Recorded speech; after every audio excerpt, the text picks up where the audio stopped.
Eccoci qui ragazzi, bentornati sul canale. City Inter 1-0, finita la Champions, Manchester City campione d'Europa, meritatamente.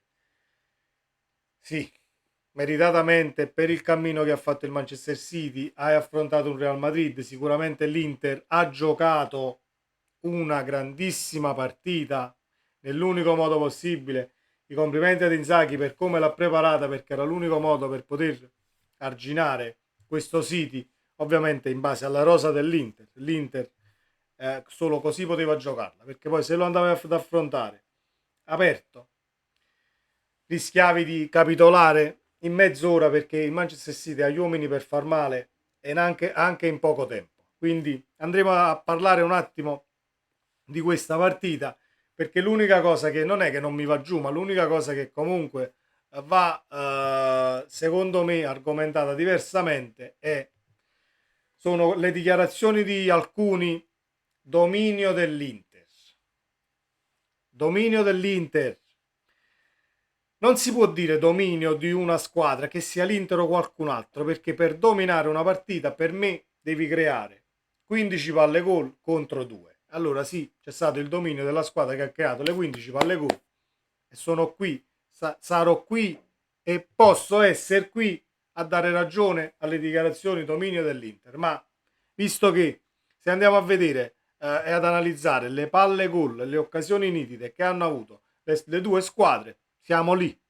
Perché poi è una cosa normalissima andare sempre a parare sul gol mancato di Lukaku, su quella palla di Lautaro che doveva essere scaricata dietro a Brozovic, e Lautaro ha cercato un angolo impossibile perché era defilato. Sì, la traversa di Di Marco, sì, però bisogna anche andare a vedere altre occasioni e siamo qui per parlarne, perché mettiamo tutto sul piatto della bilancia. Ragazzi, chi non l'ha fatto ancora, iscrivetevi al canale, perché ci sono molti di voi che passano sul mio canale, mettono un like al video, si guardano il mio video ma non si iscrivono. Vi invito ad iscrivervi al canale, attivate la campanella delle notifiche se vi piacciono i miei contenuti, un bellissimo like a questo video. Partiamo e andiamo a mettere sul piatto della bilancia tutto quello che è stato. Allora, prima di arrivare all'occasione di Lukaku, dobbiamo dire, terzo minuto, Bernardo Silva, serpentina sull'out di destra, palla poco lontana dall'incrocio, anche se era defilato. Imbucata di Holland, tiro sul secondo palo, neutralizza Onana, che ha fatto una grandissima partita. Onana soprattutto a livello di regia, perché ha aiutato tantissimo la difesa a, diciamo, ad evitare situazioni scomode, a far sì che il Manchester City si proponesse un po' più avanti per cercare comunque poi l'imbucata in contropiede. Quindi Onana ha fatto una grandissima partita ieri sera, però abbiamo l'occasione di Bernardo Silva, l'occasione di Holland, poi arriva l'1-0 nel secondo tempo, c'è l'1-0 con un'azione che forse ho visto la moviola di Cesari viziata da un fallo di mano, che però è stato detto da tutti che era involontario di Gundogan, che Gundogan era girato, comunque la palla arriva da dietro, involontario il fallo, giusto il gol, giusto a segnare l'1-0, quindi non c'è niente da recriminare. Però poi c'è una Veronica di Foden che si trova tu per tu con Onana e si mangia un gol clamoroso. C'è un'altra Veronica di Foden che doveva tirare in porta, invece di tirare subito dopo la Veronica che ho appena elencato, si trova davanti a Onana, invece di tirare la passa in mezzo. Siamo più avanti del dischetto dell'area di rigore, dove Holland aveva due marcatori addosso, passa la palla a Holland e si perde il pallone, ed era un'altra occasione clamorosa. Poi ci sta sicuramente l'occasione di Lautaro che doveva passare a Brozovic, la traversa di Di Marco, il gol che si è mangiato Lukaku, perché si è mangiato il gol senza sì e senza ma. Non possiamo star qui a dire no, però era difficile. No, non era difficile. Per un centravanti come Lukaku quella palla non la devi buttare dentro, anzi devi sfondare la porta, perché non si può parlare di una grandissima parata del portiere, perché gli hai buttato la palla tra le mani, tra i piedi, da 2 metri, quindi ti sei mangiato il gol. Sicuramente si può recriminare su questa situazione, su qualche contrattacco gestito con sufficienza, ma Inzaghi ha fatto la partita che doveva fare. L'unica cosa che doveva fare l'Inter era capitalizzare. Quante occasioni ti capitavano? Due. Contro il City le devi capitalizzare, altrimenti perdi la partita. Contro il City, contro squadre comunque di altissimo rango, che potrebbe essere un Real Madrid, che può essere, che so, un Bayern Monaco, che quest'anno comunque tra il cambio di panchina alti e bassi, comunque sono formazioni che quello che ti concedono devi cercare di trasformarlo in oro. Non è successo, hai perso la partita, però ti sei giocato comunque una grandissima partita come la dovevi giocare. L'unica cosa che posso dire io forse è che al 45esimo avevi visto che il City non era in giornata, soprattutto a livello difensivo. Dormite che non si capivano, anche a inizio ripresa. Dormite e superficialità fuori dal normale.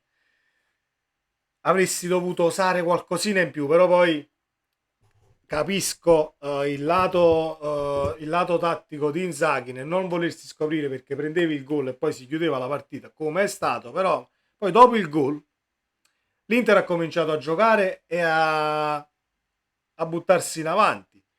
Ti potevi buttare in avanti dal 45esimo in poi, perché come stava il City ieri forse avresti portato anche la partita a casa, perché a livello difensivo non c'era proprio, anzi, non, cioè a livello difensivo se fosse stato messo in difficoltà ripetutamente avrebbe preso tranquillamente il gol il Manchester City come stava ieri. Poi possiamo dire che forse è stata una delle peggiori uscite del City, però siamo al 10 giugno, dipende come ci arrivi fisicamente, ci sono tanti fattori da analizzare.